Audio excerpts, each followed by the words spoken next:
রাসূল সাল্লাল্লাহু আলাইহি ওয়াসাল্লামের ডাকে দুই মৃত শিশুর জীবিত হওয়ার অলৌকিক ঘটনা আজ আপনাদের বলতে চলেছি, যেটি ইতিহাসে সবচেয়ে বড় মজেজা হিসেবে দেখা হয়েছে। নবীজিকে যারা প্রাণের চেয়েও বেশি ভালোবাসেন তাদেরকে আল্লাহ তাআলা গায়েবীভাবে সাহায্য করে থাকেন। আর এটিই হলো আজকের ঘটনার মূল শিক্ষণীয় বিষয়। তাই চলুন ঘটনাটি শুরু করা যাক। মহানবী হজরত মুহাম্মদ সাল্লাল্লাহু আলাইহি ওয়াসাল্লামের একজন সাহাবী ছিলেন, যার নাম হজরত জাবের রাদিয়াল্লাহু তাআলা আনহু। মহানবী সাল্লাল্লাহু আলাইহি ওয়াসাল্লাম তাঁকে খুবই স্নেহ করতেন। একদিন হজরত জাবের রাদিয়াল্লাহু তাআলা আনহু নবীজি সাল্লাল্লাহু আলাইহি ওয়াসাল্লামকে নিজ বাড়িতে মধ্যাহ্ন ভোজের জন্য দাওয়াত করলেন। নবীজি সাল্লাল্লাহু আলাইহি ওয়াসাল্লাম সাহাবীর দাওয়াত কবুল করলেন। হজরত জাবের রাদিয়াল্লাহু তাআলা আনহু খুশিতে আত্মহারা হয়ে বাড়ি চলে গেলেন। বাড়িতে ফিরে স্বীয় স্ত্রীকে এই খুশির খবর দিয়ে বললেন মেহমান আপ্যায়নের ব্যবস্থা করতে।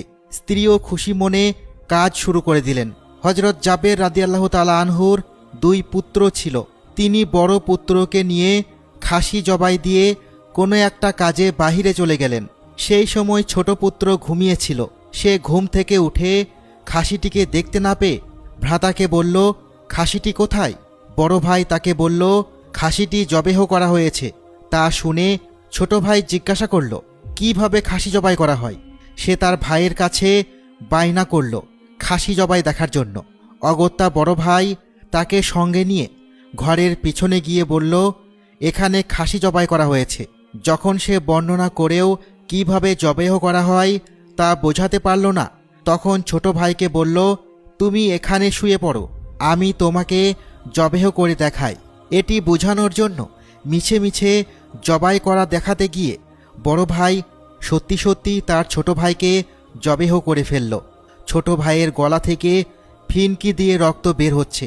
সে ছটফট করতে করতে সেখানেই মৃত্যুবরণ করল। এতক্ষণে যেন বড় ভাইয়ের হুঁশ ফিরল। তার দ্বারা কি ঘটে গিয়েছে সে ভীষণ ভয় পেয়ে গেল। সে কি করবে ভেবে পাচ্ছিল না।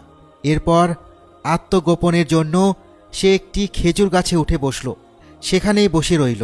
এদিকে হজরত জাবের রাদিয়াল্লাহু তাআলা আনহু পুত্রদের খোঁজে বাড়ির পেছন দিকে আসলেন। তিনি ছোট পুত্রের রক্তমাখা নিথর দেহ দেখে থমকে উঠলেন। অতঃপর পুত্রকে কোলে নিয়ে স্ত্রীর কাছে নিয়ে বললেন, একটি চাদর নিয়ে আসো, বাচ্চাটিকে শুইয়ে দিই। জাবের রাদিয়াল্লাহু তাআলা আনহুর স্ত্রী পুত্রের এই অবস্থা দেখে চিৎকার করে উঠলেন। তিনি হাউমাউ করে